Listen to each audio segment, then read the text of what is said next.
अमरावतीमध्ये राष्ट्रवादी काँग्रेस पक्षाचे अध्यक्ष शरद पवार यांचा सर्व पक्षांतर्फे जाहीर सत्कार करण्यात आलेला आहे।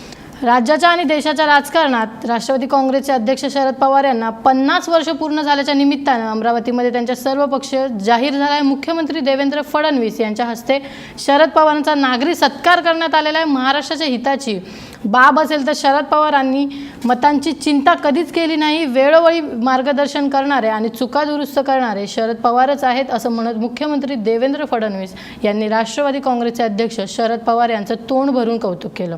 स्वार्थी मित्रापेक्षा दिलदार विरोधक हा अत्यंत चांगला असतो असं म्हणत मुख्यमंत्र्यांनी अप्रत्यक्षपणे शिवसेनेलाही टोला लगावलाय। तर सत्काराला उत्तर देताना शरद पवार यांनी शेतकऱ्यांना देण्यात येणारी कर्जमाफी कायमचा उपाय नसल्याचंही म्हटलंय। कर्जमाफीची चर्चा आमची उलटी सुलटी चालू होती। ठीक आहे, एखाद्यावर कर्जमाफी करायला लागते, पण कर्जमाफी हा कायमचा उपाय नाही।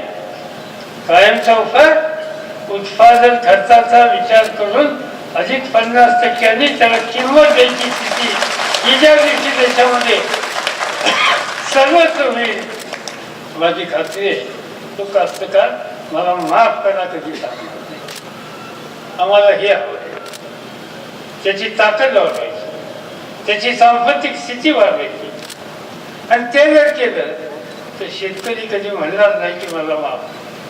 शेतकरी हा एकच वर्ग असा आहे त्याला घेतलेला पैसा परत केल्याशिवाय चेंज करत। आज देशामध्ये मी बघतो, पार्लमेंटमध्ये बघतो, लाखो कोटी रुपये काही ठराविक उद्योजकांनी आज या देशाचे बुडवलेले आहेत। आज ती अवलाद ही कास्तकाराची नाही, शेतकऱ्याची नाही, तो घेतलेला पैसा परत करण्याच्यासाठी प्रयत्न करतो, आणि त्यासाठी त्याला खऱ्या अर्थानं एक प्रकारची चांगली किंमत दिली पाहिजे, बी बियाणं दिलं पाहिजे, अजून उत्तर दिलं पाहिजे, त्याचा आत्मविश्वास वाढवला पाहिजे, आणि हेच शिक्षक सतत देण्याच्या संबंधीची खबरदारी ही भाऊसाहेब देशमुखांनी घेतलेली होती आणि अमरावती त्याचं केलं।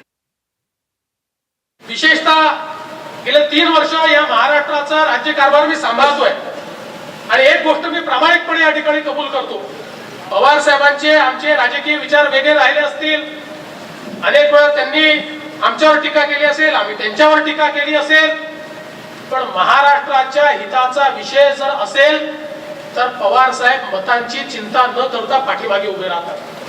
महाराष्ट्राच्या हिताचा विषय असेल तर पवार साहेब मला काय घेणं देणं आहे हे मुख्यमंत्री आणि त्यांनी बघावं असा कधीच विषय नसतो, तर ते स्वतः समोरून फोन करून सांगतात की ही गोष्ट केली पाहिजे, यांनी महाराष्ट्राचं हित आहे, ही गोष्ट करू नये, यातनं अहित होईल, ही गोष्ट केल्यामुळे लोकांमध्ये एक क्षोभ तयार होईल, या गोष्टीमुळे लोकांमध्ये क्षोभ आहे तो तुम्ही बंद केला पाहिजे, त्याकरता तुम्ही अशी उपाययोजना केली पाहिजे। मला असं वाटतं की हा जो दिलदारपणा आहे, म्हणजे अनेक वेळा आपण असं म्हणतो की स्वार्थी मित्रापेक्षा दिलदार विरोधक हा अत्यंत चांगला असतो, तशा प्रकारचे दिलदार विरोधक हे पवार साहेब आहेत।